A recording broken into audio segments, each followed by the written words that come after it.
Wolde, woman Feskedu, Sahadu Amlak, Amen. Indemina Sachihu. Good evening, clergymen, brothers, sisters, young people in Christ the Lord. With the love of his mother, Kristos Mariam, Holy Virgin Mary, be with us this evening. My name is Welde Amanu'el, member of the St. Mary of Tsion Church and host of the up-and-coming talk show, Life's Journey. For those who have watched the previous shows, it's available to view on YouTube and Facebook. And so you will get the background about me and my previous guests. As a reminder, my previous guests were Amde Mariam, Deacon Wolde Maskel, Berhan Maskel, and Trsite Selassie, whose journeys have been recorded to add to the history lesson for the present members and for future generations as they will in no time get to learn about the history of the church, as well as our time is limited on the earth. I have people coming up to me saying thank you for the program, please keep it up. So please keep your feedback coming to the production team. It's very encouraging, and I thank you and thank God. Thanks be to God. Can I remind you all, if you're a first-time listener to Life's Journey, welcome. The show starts at 7 p.m. and runs for 60 minutes, scheduled for Friday evening, fortnightly, on the YouTube and Facebook platform. Please don't forget to click the like button and subscribe. So, good evening and welcome back to Life's Journey, the talk show that reveals the personal journey of my guests, starting from their childhood memories up to the present time. Tonight's show is an international affair once again, and we will include from the middle 1960s to the present day, almost 50 years, and our Church St. Mary of Zion and how it has been in the lives of our members of the Afro-Caribbean Ethiopian community. And tonight is through the eyes and experience of my guest this evening, which will be coming from Kampala in Uganda, on the mother continent of Africa. By the way, Akubland was the ancient name which the indigenous people used, which means the mother of mankind. My question to my listener is, how important is history to be seen through the eyes and experience of our elders, who through God's grace, some are still with us? Please leave your comments after the show. So tonight, my guest will take us on a Caribbean, British, Ethiopian Orthodox Church history in the UK, Pan-Africanism, and the Ethiopian African journeys. So you will be getting a continued revelation. So sit back, relax, make yourself comfortable, and listen up. My guest was born into a family of 7 in Dominica in the Caribbean and came to the United Kingdom in 1964 to join his parents around the age of 8, and was around during the early 70s during the setting up period of the first Ethiopian Orthodox Wider Church in the United Kingdom. And during his time, he developed a sense of awareness for positive action within the Afro-Caribbean community and the Ethiopian culture.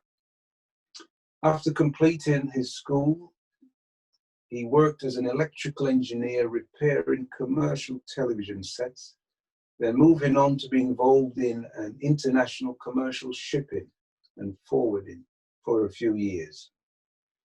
Then he entered the black entertainment business in order to lift black party goers up out of the restriction of house parties known as shubbins to a high society clubbing.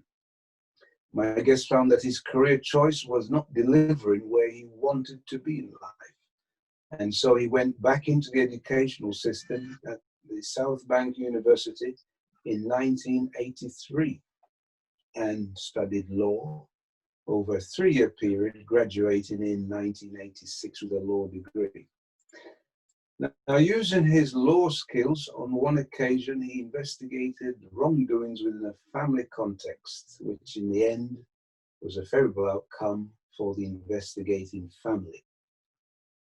My guest was involved in the promotion of black fashion events in 1992 at the Royal Albert Hall, and becoming the first black promotion company providing for black people and helping to reach a wider audience.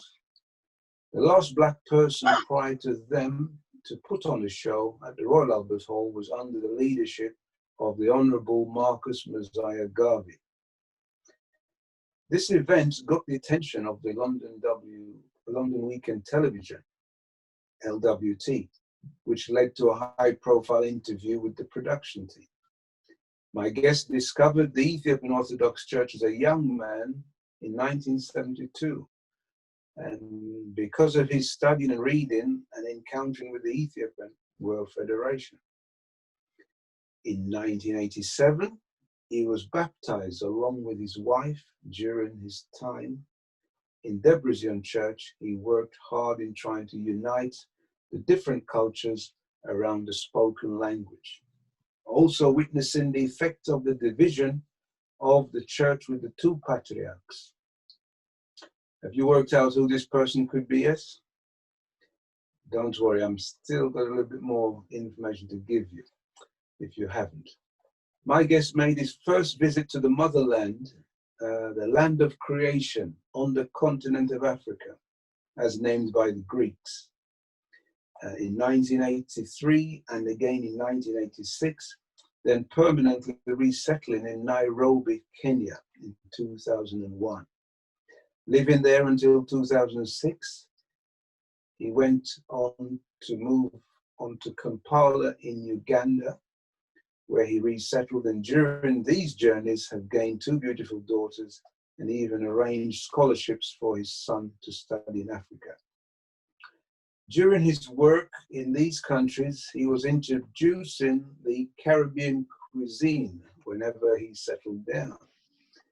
In Kenya, working on a telecommunication infrastructure for the government, and at some stage he was charged with and imprisoned for 6 months, but by God's grace, he was acquitted of all charges and returned to his liberty to become a free man once again. And so it's an honor and a privilege to welcome Gebre Medin, also known as Anthony Uriel Pascal Samuel, as named by his parents. Welcome to life's journey, Gebre Medin. Indemin wala true to everyone. Welcome Tekla Heimat Ball. It is a great and wonderful pleasure for me to be talking to you all here, my friend, most of you from that time, while I sit here in this pleasant environment of Kampala. Thank you so much. Thank you. Thank you. Gebre, I have chosen some points of interest that will make my listeners pay attention and allow them to get to know you a little bit more attentively. So, take my listeners back to the early days, some fond memories of childhood, growing up with your siblings. Try not to include your parents at this stage, but just some memories of your childhood. That may probably be a good thing not to include the parents if you want fun, nice memories all around. But yes, of course, I came to the UK when I was very young, 1964. So most of my formative years was in the UK. By then, my other siblings, 2 brothers and 3 brothers and 2 sisters, Ferdy, Maki, Francis, Josephine, and Hazel, and 1 other sister from that distance, Maureen.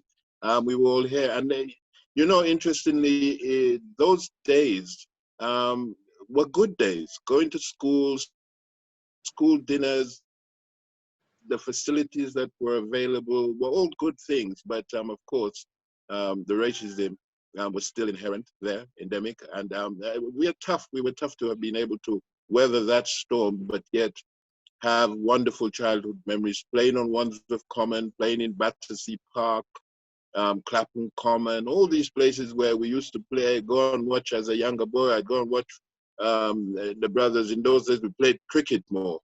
We'd go and watch the brothers like Coxon and Festus and all these brethren on Wandsworth Common playing cricket. So it was a wonderfully good time for me anyway. I enjoyed myself, my brothers. We were very disciplined because we were brought up, and here's the only time I have to say parents, by our parents in a very disciplined way. So it was quite a very disciplined environment, but still there was lots of fun. There was this getting to know the UK more, enjoying the shepherd's pie school meals and such like, as well as, of course, our own Caribbean, Dominican specifically, and looking forward to the Christmas and Easters when we would have some really nice Dominican dishes. So yes, it was a great time. Okay. So when you came to the UK, did you travel alone or did you travel with family? No, I actually traveled by ship. Firstly, you got on a boat. Remember, still to this day, seeing my aunt waving me goodbye, and I was a bit uncertain what was happening, where I was going. But I traveled with my second elder brother, Maki, and we came on ship. It was about a 2 weeks or so journey. And I remember he used to have all the fun going on top deck. I had to stay down below because I was underage and so on. But yeah, we arrived in July 25th, 1964 at Southampton Docks, to be exact. And it was great, fun time, that ship coming over, fun time. Good, thank you for that. Now, what about your parents? Can you tell us, our listeners, the name of your parents, and are they still alive? And what influence did they play on your life's journey as an adult, into adulthood? Regrettably, none of my parents are still around in the flesh, but my mother was Ruth Teresa Jean-Baptiste, and her sort of maternal family name was Shillingford, of the Shillingford family on the island. My father was Clement Francis Samuel. I don't have very good or any vivid memories of my father in the islands. I do have some little memories of my mother in the islands, but I must have been around 2 years old or so, 3, before she left to go and join her husband in the UK. And of course, I followed shortly afterward. All of us did. But I can say definitely, like most of us can say, my father was a serious disciplinarian. And it could be a backlash of those days of the whip and you know, that I don't like using those terms anymore, going there, visiting those things, but it could be backlash of that slave mentality syndrome, and the way you quick forget to pick up something to lash, to beat, and I used to be the main. If anything happened, it was Tony's fault. So Tony was the one who'd take the beating for everybody. So in that respect, I didn't have a wonderful relationship with my father, as I remember. But I do remember also when I first arrived at Southampton Docks, the first thing he told me is, he said, Angleterre, fini parler patois. This is England, finish speaking patois. So that was the first sign of the tough man that he was throughout the years that he was with us. My mother was a totally loving woman, staunch Catholic at the time, until maybe we'll talk about it later. She was blessed to come and visit the motherland and Ethiopia in particular. But in a nutshell, our parents of that era, the 60s and the 70s, were good parents. They guided us. They were there for us. On the other hand, they never believed that the police could come and trouble us for nothing, because for them, the police were good. So if we go in and reported anything about problems with police, and so it could be like you were back in the village, you're going to report that some Uncle Tom or somebody up the road beat you, your father might want to beat you even more again. But besides that, they were good parents. They were there for us. They encouraged us to learn. My father was very strict with studying and that. I never enjoyed him, but in reflection now, I thank God for him. I thank God for my mother. And may God rest their souls. May they rest where they are in peace until that time when we all rise. And hopefully I will stand on the right side with them too. Yeah. Amen to that. It's interesting that you mentioned that there seems to be some fallout from the days of slavery when it comes to punishment. It's very common when we speak to people of our generation and older, they're just transmitting what they were given. What their so we know they're very quick to correct, you know, and that's a very form part of the discipline. Yeah, thank you for that update on that one. Now, Gebre, you went through the educational system like most of us. Do you have any memorable teachers, and what career advice did you find useful? Well, I went to the primary school, which was called Belleville School off the Northcote Road in Battersea. Battersea was a nice area to grow up in at that time, I think, on reflection. And then I moved from Belleville. I went to a school down again in Battersea, but near Wandsworth Road, called Tennyson, which is very near where one of our churches is established now. I've forgotten his name. You will help me. But that's in Battersea. And from there, I went to a school, secondary school, which was the first of the comprehensive schools that were coming into the system, called Henry Thornton on Clapham. Good memories, not really.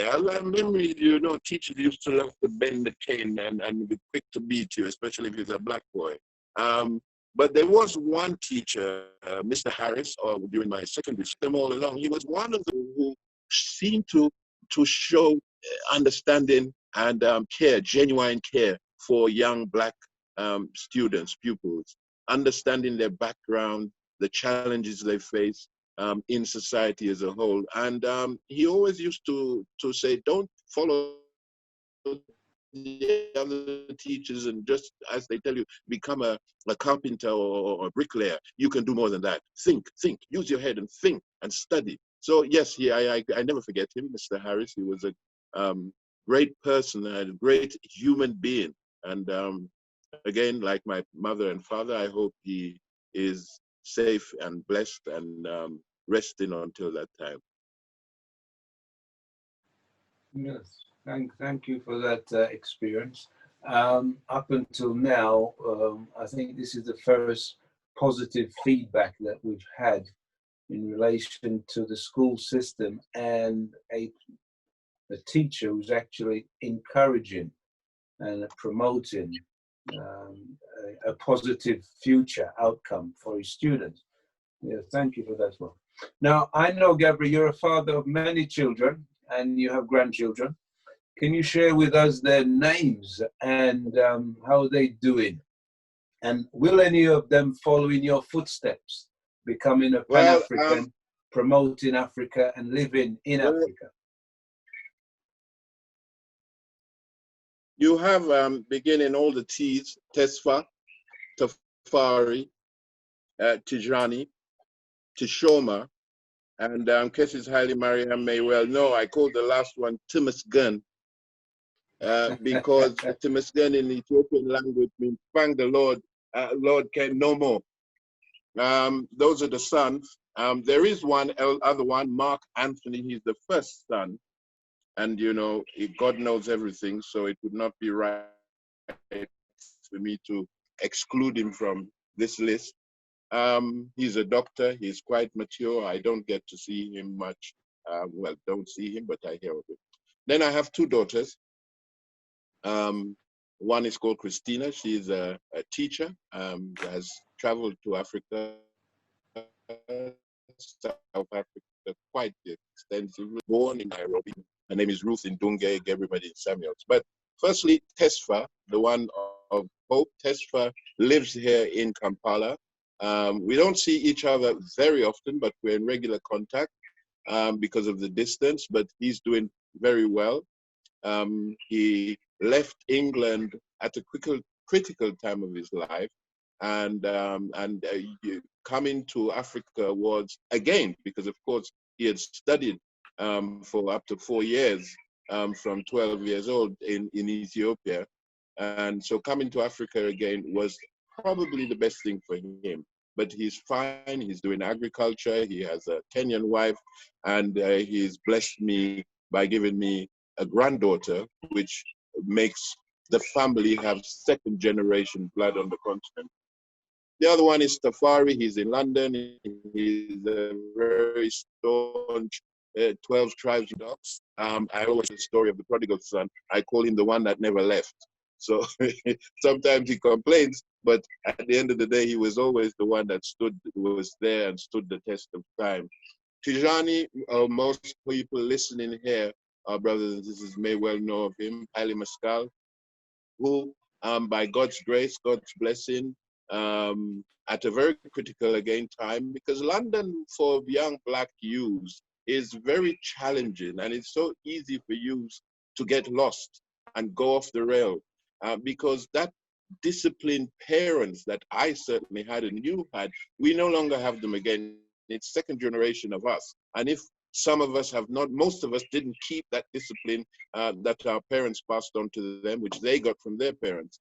And so you find the young youths in Tijani's age are quite easily influenced by the system, the negativity of the system, police harassment and so on, clubs, drugs, alcohol, all these things the youth can be easily be influenced by. So it was a great thing for us that he, during the visit of the late Patriarch, His Holiness Abuna Paulos, I think 1991 or 92 thereabouts, we were situated in St. Mary of Sion in Hyde Park, if I remember rightly.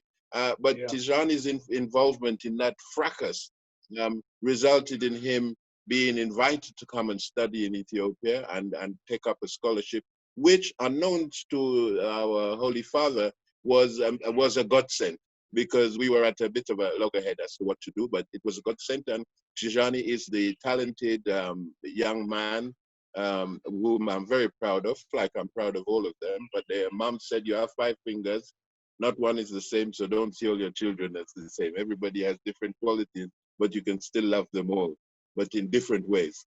So Tijani is, I'm very proud of him in news, and he has a very clear view of how he wants to use what he's learned in a very interactive way with the youth on the streets, you know. Tshoma, as the word is, the promoted one, he is into IT, and he's very talented in those things in the international IT area. But he didn't pick up the church so much. But I'll show you one of the photographs of him, which I call I Got a Joy. But again, you know, them say in Jamaica, some Rastaman say scatter but stay together. So my kids are somewhat scattered around, but we are together. They're all still attached to the root, which is here. And the last one is Timisgan, which I say son. Thanks God to God for him. He's with his mother in London. He's Fikre Mariam is his baptismal name. They all been baptized. He's studying. And the great thing, and this includes my daughter, Christina, who's a teacher, the great thing is that they've all been to Africa. They've all traveled to Ethiopia. They all come here periodically. And yes, they all have an intention of developing and building their future life on the continent. I pray to God that they will keep that vision. And of course, my last one, daughter, who is the hinge-pin, Ruth in Dunge, Gebre Medin Samuel, Ruth after my mother in Dunge, which is a Kenyan Kamba tribe word, meaning she who has returned. And of course, Gebre Medina following me, Samuel, the family. She is first generation. Tesfa's son, daughter here is second generation. So in all, we're very proud as the Samuel family to say that our blood has returned and most of us, if not all of us, have embraced the Ethiopian Orthodox better Christian. And mine is complete. I've achieved something very fundamental for African youths and families, especially in the West, because the church offers so much, apart from just spirituality, ethics, morals, your sense of history. What about the other half that's never been told? This is where you find it all, as Ethiopia and Orthodox Church is the repository of all these things, of Ethiopian church, Ethiopian history, Ethiopian music, science, and all of it, you name it, the church well, we'll be moving on to the church as another discussion point. Yeah. So how many grandchildren is that then? Good Lord. It's not that when I say good Lord, I don't mean I don't count in a way. I know my son, if I start from Trsite, he has three, sorry. He has three, 2 boys in London, 1 daughter here. Tijani Tafari, he has 4. He has 4, 2 daughters, 2 sons. Tijani has 2 sons, Elijah and Malachi. Tichoma Timisden, of course, they have none. Christina, my teacher daughter, she's still running around teaching. She told me the other day she wants to get married and settle. So I'm hoping. So that's 10 grandchildren then. And of course, the last one, Rufina in Nairobi. So that's 10 Thanks for counting for me. You count well. Okay. Good. Thank you. I hope you never add any on to that number. No. Yeah. Keep it simple. So now, just moving on slightly to your career. Now, you've had quite a lot of career changes, starting out as an electronic engineer, repairing commercial television sets, also working with a freight company, forwarding and exporting goods internationally. You were also involved in the black entertainment industry in order to lift black partygoers up out of the restricted house public parties known as shubins to high society clubbing. Tell my listeners about your career changes. Well, I like the way you say that we've had a lot, I've had a lot, and of course a lot of us young black men in the London were always at the labor office, as they call it here. It's always looking on the cards for any new jobs, because you took what you could get because you needed to work, you needed to make a contribution, be it to your mother's home or to your own apartment or to your new family. So, I started as doing repairing radio and TVs, mainly for schools. And I just found that completely not me. And that's the whole place, Queenstown Road in Battersea. And that was it. I left that. I went into the more commercial. I got a job as in a freight forwarding company, Davis Turner, again in Battersea. I seem to like Battersea a lot. Where I studied for about 7 years. I did freight forwarding, international trade, which gave me a good insight into the laws of international trade and documentary credits and so on and so forth. And then it was a natural progression. I moved into another Swiss company, again, freight forwarding, Kuhn & Nagel. I spent 2 years there and really solidified my understanding of that career model. But along the way, I felt, because we were going, if you look at how we dressed in those days, how when you used to put on your nice Crombie and your nice suit jackets and shirt and tie, and to how our youths are dressing now, it's embarrassing. But we used to dress like that, and we go to Shubins, the basement where mommy would have, Mr. Brown and his wife would have somewhere downstairs in the basement where, and you have a little dance, and by 2 o'clock, curry would come around, and so on and so forth. And I used to think we should be able to do better than that. So myself and 2 other individuals, Mark Loban and Neville Williams Silvero, we got together. We were working out of a community center in Tooting, Garrett Lane. And then we started doing functions. The first one was 1981, Commonwealth Institute. It was called Black Designers 1981. And the whole idea was just promoting young, talented Black designers and exposing their skills and talents to a wider public, not just the press and the buyers. And that was so successful. It was the Commonwealth Institute in Kennington. We started to plan immediately for the next one, which was called Black Design 1982, a fashion odyssey.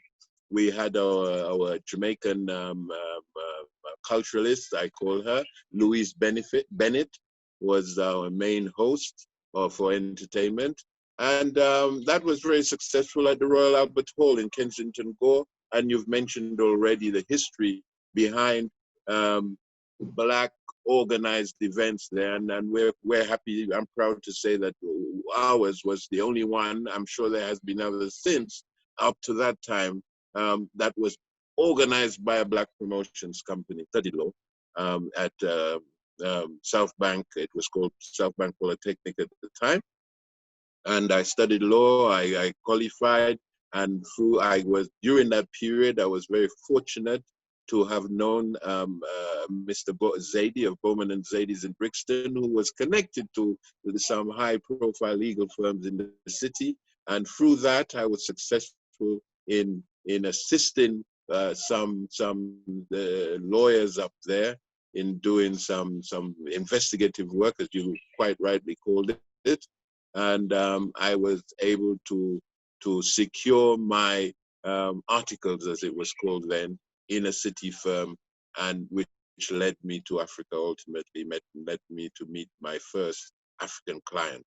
So it's been a journey, but since that time, and I would say 83, 86, when I moved over to law, I have been doing more or less international trade, traveling the continent, north, south, east, and west of the African continent, where I've been just involved in trading for either for international companies that I've worked for, or for myself, and more latter for local Ugandan companies wanting to expand more their footprint a bit more.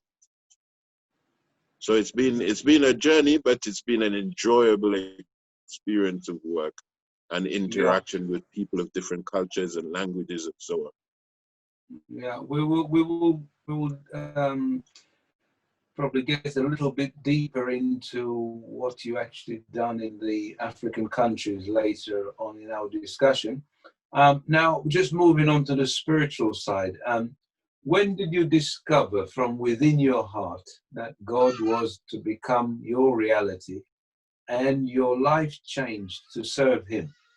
Did Marcus Garvey Pan-Africanism and Rastafari movement help you to focus on your identity and unity and belief in God, and helped you to connect to Africa? Can you reflect on those times and tell us your experience of this development, of how making that transition into becoming a believer in God? Thank you very much for that. That's a very powerful, packed question. We could even dedicate a whole a program to that. But I was brought up as a kid as a Catholic. I remember going to, it was called Altenburg Gardens of Lavender Hill, where the Catholic Church was. But as a youth, I always found that church to be cold. Physically, as a building, it was cold. And the order of service was cold. You couldn't relate. And at the same time, of course, Pan-African movement was picking up momentum in the UK, and many youths were looking for something else. And but my family upbringing was always one of recognizing our Lord, our God, and our Savior Jesus Christ, and that He is with us regardless of whether you're Catholic, whether you're Pentecostal, or what have you. And I used to even go to Pentecostal churches at the top of my road. There's one which is the church which supposedly in the UK, or at least in London, but none of them gave me anything. But during 72 up to 74, when Rastafari movement was very dominant in London, from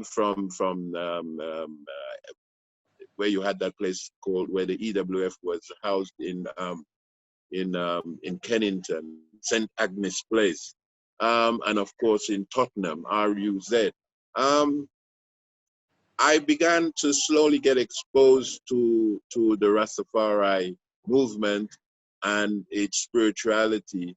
And to be fair and honest, initially I accepted its teaching on the divinity of His Majesty, but always with a questioning at the back of my mind, because the more I read about him, is the more he spoke of Christ, the more he spoke of his submission to Christ.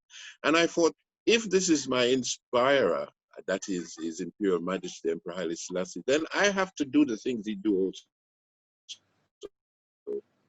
And so since I've been calling myself a Rastafarian, and to some extent I still say I am, I say that I express my spirituality through the Ethiopian Orthodox Tawido Beta Christian. And it was in 1975 thereabouts, when they announced the passing of the emperor, that I was moving around searching individuals to see what are you going to say about this. But my solution was in the church.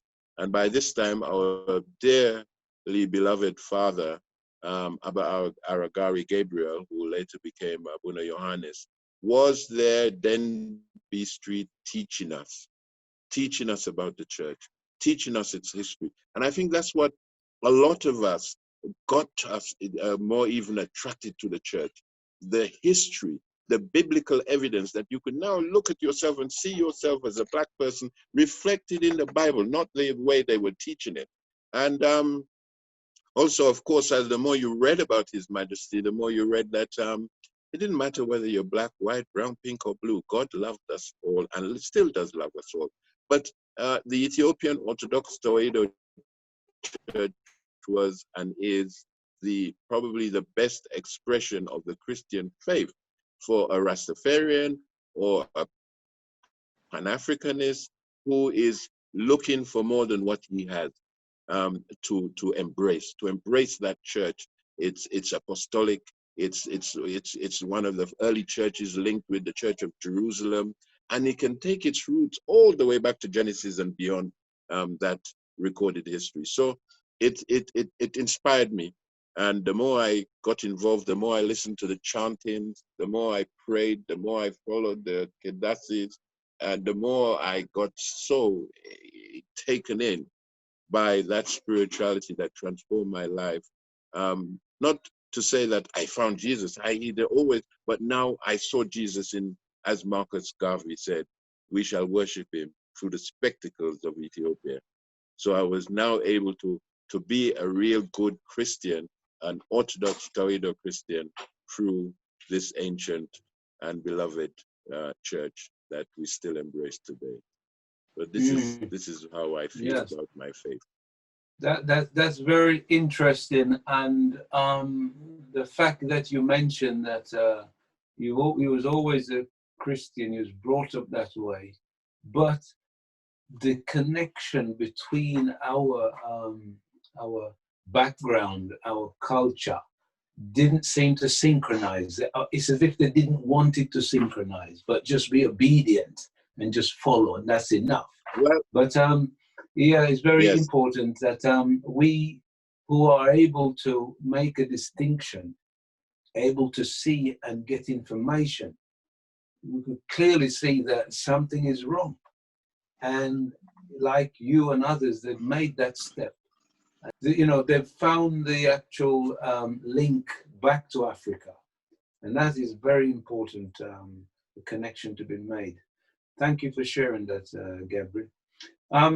Just now that we're on the church, can you just briefly say something on what was your experience when you first made your footstep into the church, that very first moment? What was that experience like? I think that would have been rightly in Ladbroke Grove, where Abba Gary Gabriel was teaching. and conducting the services.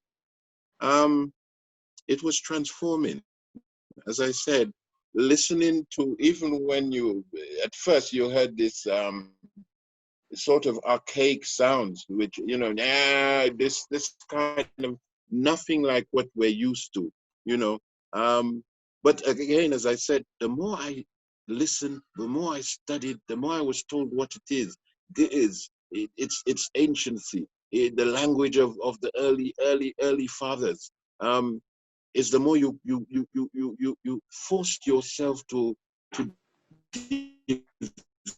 develop that extra interest, advertise and say, well, it's like, that is what happened. It grows on you until you know, now there is talk of using the various vernacular for church services, depending on where you are, which I suppose makes a lot of sense, especially now as the church is expanding. Die-hard conservative for the church, even though I haven't mastered it totally, but it should, I think, remain engaged, because then, as I tell people, what good is the salt if it's lost all its flavor? We need to keep something, and we need to be mindful of, you see, the church, I'm sorry if I'm going off tangent, but the system, I like to call it, and not say, you know, name any group or anything, but the system knew very well about the Ethiopian Orthodox or Ido-Beta Christian before most of us from the Caribbean knew. When the Gaviites and subsequent so-called Rastafarians were agitating in the islands just before the coronation, the system knew about it. They knew already were having legations kept from the slaves, emancipate their own self. This was being kept. So now that the church is opening up, we've got to be careful in an effort to bring the church down by its heel, because in that way, you're also, it is our bastion of independence, of proudness, of our history, of Pan-Africanism for the Black people of the world. And when you bring, and so there's always been that move, in my opinion, to bring the church down. So we now have to be extraordinarily careful to preserve it. And I think maybe His Majesty, and with Dr. Malaku Bayen, and with Abuna Yisak and Abuna Thaddeus, the idea was to train these zealot Caribbeans, train them, make them study, make them go to the monasteries, and so that they become the modern guardians of the church as well. So I think it's very critical. But at the same time, we have the challenge that the church is ecumenical, the church is international, the church is for all, because Christ does not have any preference to whether you're black, brown, pink, or blue. His preference is your heart. Is it pure or is it not pure? Are you righteous or are you not righteous? If you're not righteous, he doesn't want you destroyed. He wants to find a way to bring you in.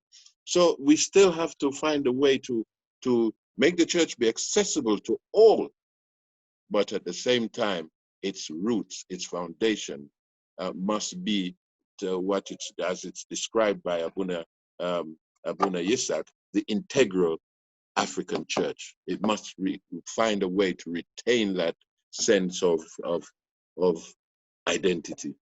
I don't know if I've made any sense.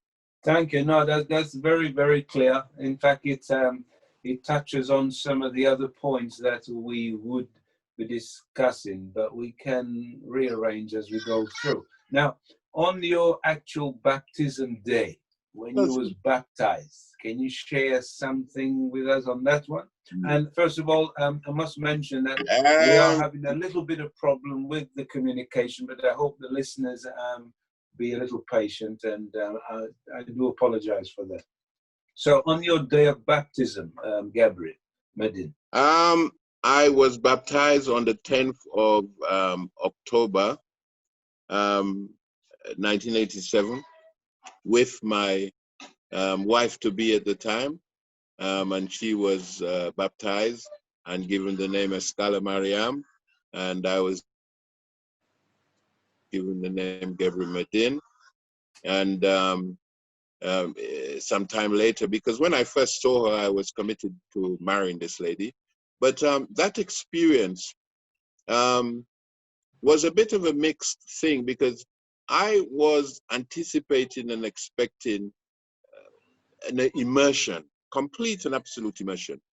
You know, it echoes some of the challenges that the church was having in Jamaica and other places with some of the zealot brothers, our brothers, who demanding priests conforms to their directives, because they would claim it was sprinkled instead of immersion. But I learned to appreciate and understand that the facilities, according to where you are, the facilities, and that was not a sprinkling like you do in the Catholic Church. It was water poured over you, such that you know you knew water was seriously being poured over you. And so for me, it was satisfactory enough. How did I feel? Can I say you felt the sense of the old man going down and the young man? No, not like, there was no magic per se. It was a magic that I couldn't describe. And it again, roses grow on you. It come up to you as time passed. And the more you observe, the more you follow the fast of Wednesdays and Friday, the more you read your Bible, the more you try to pray 7 times a day as directed, the more you attend service, the more you manage to take Holy Communion. And then eventually you'll see that we were taking Holy Communion as though it is just a nice piece of bread and water. And then I used to notice how very few would take Holy Communion. And the more I studied, I saw, because of the seriousness of it. And the more you studied the liturgy, you saw where the priest washes his hand and how he admonishes people, don't come and pray, before me and receive this if you are not pure and ready. And of course, we know, I remember Abba used to teach us, we could all say, Holy, Holy, Holy Trinity ineffable, grant me to receive this body and blood for life and not for condemnation. And so the more you do all of these things, is more the life of the church, Christ, takes over your own. And the more you follow in that Ethiopian style, you realize that Ethiopian Toido Haimanot, it's a way of life, not just a Sunday thing and the Christmas or the Easter. It is a everyday way of life. And some people, and I used to taunt my Rasta brethren, to say, you know, I'll say Jamaican, I say, when you can't come at church because you're too tired by 6 o'clock Saturday morning or Sunday morning, because you dance all night in the dance hall, so you can't come. And then when you come, you can't stand up for 5 minutes. So I used to teach them, say, the reason why you guys don't come is not because you don't support it. It's because you don't have that discipline. And we all need to develop, and we know it. We all have to develop it. In the early days, standing for 2 hours, 3 hours, most of the time would be daunting for some. But now we do it. I've often said, sorry to interrupt you, I've often said that taking on a belief is almost the same as learning a new trade. So if a person wants to learn a different aspect of their career, whether they want to go down to be a doctor, a lawyer, a painter, decorator, whatever it is, there's a process of learning and discipline. And it applies just the same when they enter into the church. If they don't have that discipline and apply themselves, then the outcome is not going to be favorable. Yeah, I agree with you totally on this, my brother.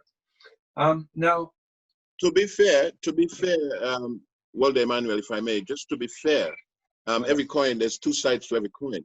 And as I was intimating, our brothers and just us as Caribbeans, we think we know what we want, and we insist that we must have it the way we think we know it should be. But as time grows, we get mature and so on. But on the other side of the coin, I do and can say that the Caribbean community who fought the good fight to establish the church with the early members of the Ethiopian community in the late 70s, early 80s. The church, I could say, if I'm being critical, fairly critical, positively critical, failed to look into, or some might call it, carry out a commission of inquiry or what have you, into the history of the Caribbean people, into the history of the Rastafari movement, into this whole Pan-African movement, and so that they could be better able to deal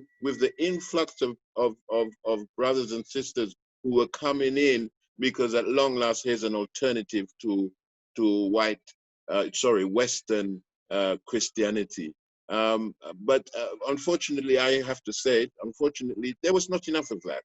And that, sorry, is my, and that's a criticism of administration, not the spiritual, not the high, not the faith, but administration. It is like now in London, in America, and so on. You go there, there are screens which can be distracting. There are screens for people to follow the Kedasi, and there's more effort to speak in the vernacular, in English, especially, at least to announce in the key factors. What are the Bible readings? Which is the liturgy we're going through today? And any special announcement? Is it Tekla Hymenot today? Is it anything like that? That still has a lot more room for improvement in some of the churches. I'm happy to say Kenya is being dedicated to the Kenyan people, and the parish council now has Kenyan members on it, and the number of brothers and sisters attending is increasing, and people getting baptized and married and so on is increasing, and the church is becoming part of the fabric of Kenyan society, which is very good. Thank you for that clarity. Gebre, you traveled first to Africa in 1983, and during that decade, the 80s, that saw quite a lot of unrest in terms of lots of riots. There's over 9 riots in the 80s alone. Was that something that influenced you to possibly try and find maybe peace, or move to Africa where there is that historical connection? Because you've been there quite a few times.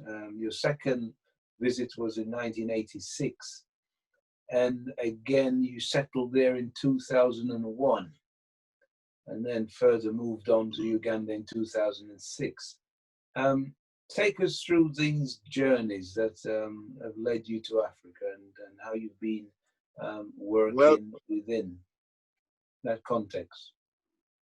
Well, thank you for that. In 83, 86, when I visited Uganda first, was because of the people I was working with the law firm in the city of London. And I said, I got my first client, African client, Al-Haj Habib Kajimu, who has over these 3-4 decades nearly become family to me here in Uganda and to the rest of my family. And he caused me to come to Africa, and that opened my eyes as to in terms of an alternative. And of course, at that time, you know, I was this hothead Rasta, and the repatriation Africa, we want to go and so on. So it was exciting for me that I was given that opportunity to go in that level. Then later on, of course, as I said, I came permanently in 2001. And that was as a result of heartbreaks, without going into detail, heartbreaks in my home, in my family, which affected me seriously. And again, God has continued and has always guided me and helped me along the way, gave me an opportunity to relocate to Kenya, where I went and worked for some 5 years doing telecommunications, and you've already addressed some of my challenges in doing my duty, which led me to be incarcerated for some time, deliberate, malicious, and not because my hands were dirty. But anyway, I was freed of all of that, and I spent 5 years in Nairobi, during which time I met with the princess, the mother my beautiful daughter, Ruth Ndunge. After that, 2006 or so, I was invited to come and take up another position in Uganda, where I've been since. We forgot to mention one little thing about the church, which was the challenges that the church was facing at that time, and with the visit and the problems with Abuna Paulos when he came to London and traveled elsewhere. And that most of us Caribbean people didn't want to understand or didn't understand. But of course, you know, once the government changed and the government of Haile Selassie was no more, and you had a Derg government, everything changed, and people within the church, outside of the church, everybody was seeking their own way. And we didn't really see and understand that and appreciate that. It doesn't in any way justify the kind of behavior and treatment that was meted out to some of the clergy on both sides. But we thank God, everything has its reason, purpose, and time. And Ethiopia's history is such that we know we shall know the gates of hell in terms of the church cannot prevail against her. And we're glad to know that we have a united church once again. And the consequence of that spread out and all the refugees and so on is that the church is almost in every country or continent on the world. And we thank God. So going back to 2001, 2007, I've been in Uganda, and I've been really mainly involved in international trade. And I have been working with the church here, Madani Alam, in Soya, trying to introduce and encourage more of the Ugandan brothers and sisters to embrace the church. But again, as I said, for the brothers to embrace it fully, some of us are more zealot and we fight harder, but for the general brothers, the church has got to, in its evangelizing, appreciate the challenges and the difficulties people have because of language, and not just language, the depth of the faith in being able to understand everything. You can unwrap it. It's got so many different layers, and there's a new story for all of them, and they're all connected. So I've been here. I've enjoyed living in Uganda with my son here and in my home where I stay, not very far from town. And my church is just around the corner to walk. I can be there at 6 o'clock in the morning and back home by 10:30, 11 o'clock, and enjoy the Sunday in a very quiet and peaceful way. But we have a lot more work to do now with the church, as the church is facing a lot of trials and tribulations, as the country is facing a lot of trials and tribulations with our Oromo brothers, or those extremists amongst our Oromo brothers. But we have to remain confident in prayer that all of this will pass. Our history, if you read and study the history of Ethiopia, there have been periods of maybe 50 years, 100 years where some negativity has prevailed. But in the end, as the king had said, we are confident of the victory of good over evil. So I think going forward, our church has still got a bright future, and there's a lot of work to be done on the continent. Some of us out in the West who feel disenfranchised, unhappy about their life, should think about coming to relocate into Africa. Just so you've given us a nice rundown from 1983 all the way down to 2006, living in Africa. Whilst you've been in Africa, what's the communication been like between you and Uganda and London, and possibly the Caribbean and America? Have you maintained good communications? I've always kept good communication, and in particular London, through my son, Deacon Wolde Maskel. He keeps me up to date, and of course I have individual brothers and sisters. And the church in Kenya, where we had some students sent, Kenyan students sent to Ethiopia to study. So I still keep in touch there, following up. I've been invited to come back and address the church in how I'm doing there, and I hope one day I can come and do the same in London. But no, we do keep in touch. I'm an avid user of WhatsApp, and I try to keep in touch with everybody by even just sending, Malcolm send it to everybody. I use Facebook, where I'm inviting everybody, whether you're in London, New York, or in Kampala, or even South Africa, where we have the church also flourishing in South Africa. I have the friends there.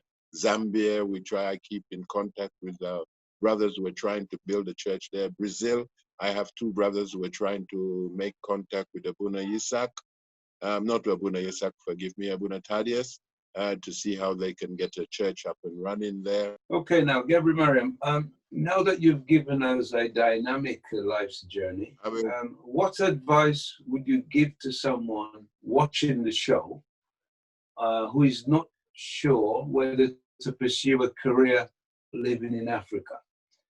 What is your advice to those listeners? Africa has all the opportunities for any young man, senior for retirement, and as they did in America, they live their African dream. I was about whether I could live here. And then I market in Nairobi, very nice, very high profile. I was completely amazed because you live on stereotypes in England. And I found West Indian pepper sauce that we buy. And I say, what? If I can get West Indian pepper sauce here, I can live here. That was my attitude. But for the young people now, everything is here. If you want to come and pursue a career and be successful in IT, in teaching, in agriculture, in engineering, whatever it is, even down to hairdressing, whatever it is you set your mind to, if you want to and you're determined, you can do it, and it's possible. And of course, Africa is not easy. Some of the stereotypic things you see on the news are true. There is poverty, there is corruption, but I would say to everybody, corruption doesn't work in itself. President in Central African Republic cannot transfer billions and billions of dollars from the state coffers into a Swiss bank account if it doesn't have help from the outside. So when people point fingers about corruption, it's a two-way thing. Corruption is based on human greed, and human greed don't have no color. So, but that aside, anybody wanting to come here, education is for your children. There are amply good schools, both state schools and private schools. Medical coverage. There is brilliant hospitals covering the full range of medical services that you would want. The only thing is you must make sure you have insurance cover. The social life. Hi, my friend, if you want to party from morning to night, there's nobody going to stop you. They'll just say, what an idiot, spending his money wrongfully. So whatever it is the young man or woman wants to do, I have a nephew, Joel, from my brother Jim May. When I say my brother in the spiritual brother, Jim May, and he's set up what they call a tuk-tuk, joy ride, like borders. How do you explain the word borders? Tuk-tuks, like small taxis, very small taxis. He set that up in Gambia, doing very well, very successful. So whatever it is that I'm saying to you, young men and young women, if you're tired of the stress, the pressures, the everything about England or America or wherever you are, come to Africa for a while. Don't just move over like that. Come for a week or 2 or 3. Have a program, or call it a program to find out and be satisfied. And you can be successful. You can be rich. You can make millions. It is up to you how you do it, because many young Europeans from all over, from France, from the East European, and from America, they're all here enjoying the life here, which you are not enjoying. So you too can come and enjoy as well. Thank you for that, Gebre. Very enlightening, because as you said, that we do get a lot of stereotypical negative images of Africa, which in no doubt will put off a lot of people. So your input there, up to date, living in Africa, is a very essential bit of information for us. And thank you for sharing that. Now we're moving on to the point of the program where we ask you to present to our listeners 3 photographs from your personal archive, and to share the reasons why you've chosen those photographs. So here is picture number 1. Could you share your information in regards to this one? This number 1 picture was taken in London, St. Mary's, 1995, where my son, 40 days old, Timothy Gebre Medin Samuel, was baptized, Fikre Mariam, and Lij Mulugeta Asherat Kassa, son of Asherat Kassa, son of Ras Kassa, and also brother of Prince Asher Watson, who's based in Germany, honored my family by accepting our request for him to be the godfather of my son. So I find it, for me, for the family, a very, I don't have another word to say, but just a wonderful thing to know that a member of the royal house of David of Ethiopia is connected to my family by way of the spiritual unity of baptism. So I really have much regard for that photograph. The second one was taken around 1992, thereabouts, in Addis Ababa. And there you can see my mother and my Ethiopian mother and father. We call them Amaye, Abaye. These are the parents who looked after my son's Teswet parent Tijani while they studied in Ethiopia. And they became our family. And interestingly, all 3 are no longer with us. But we celebrate them, both their family, the Lagasa family in America and in Addis, all the while continue. Yarid Lagasa, who lives in London, still in with my family, and he came to join us around that time when I was going back and forth to Addis, and when, you know, the Mengistu government caused so many young children to be sent out to all quarters of the world, and some with no real guardians. So it reminds me greatly of these 2 wonderful people, Amaye and Abaye. And of course, seeing my mother there, feeling blessed that she came to Ethiopia, bathed in Toto Mariam waters, and was baptized Welde Mariam.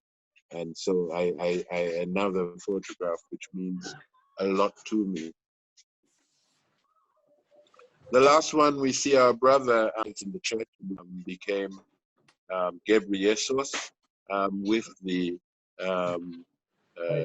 priest there, Abba Fikre Selassie. And it is one of those pictures that helps me remember even our works in Nairobi, where we try to encourage more interaction between the host community and the Ethiopian community. So we're developing that here in Kampala slowly. More and more Ugandans are coming into the church, and the church must embrace and open its arms more and more, as the psalm says, Ethiopia shall stretch forth its hands and heart unto God. So these 3 are pictures that all of them have profound meaning to me, but these 3, as I've been asked to pull them out, really sums up my life's journey from, you know, the one Lech Mulugeta in London, Amaye Abaye in Addis, and our brother in Uganda, to show my sort of circle of life. And I really love all those pictures. they have profound meaning for me. Thank you so much for allowing me to even do this. Well, no, we thank you. We thank you for sharing, and also to help to encourage us as Black people finding our way through the system, whether it's cultural, religious, or strictly from trying to make a living out of the system. So thank you again once for that, Gebre. Yes. Now, Gebre, Medin, I would like to thank you for sharing your life's journey and the photographs with our listeners, which includes national and international viewers. I also wish you and your family the best, that you have many more years of service to give to your church and the people that you're working with in Africa. And you have made that physical connection back to the land of creation. And that is something that some of us might never, ever achieve. But you have done that. Well, so you will be recorded in our archives, in our films, to help those who will be coming after us.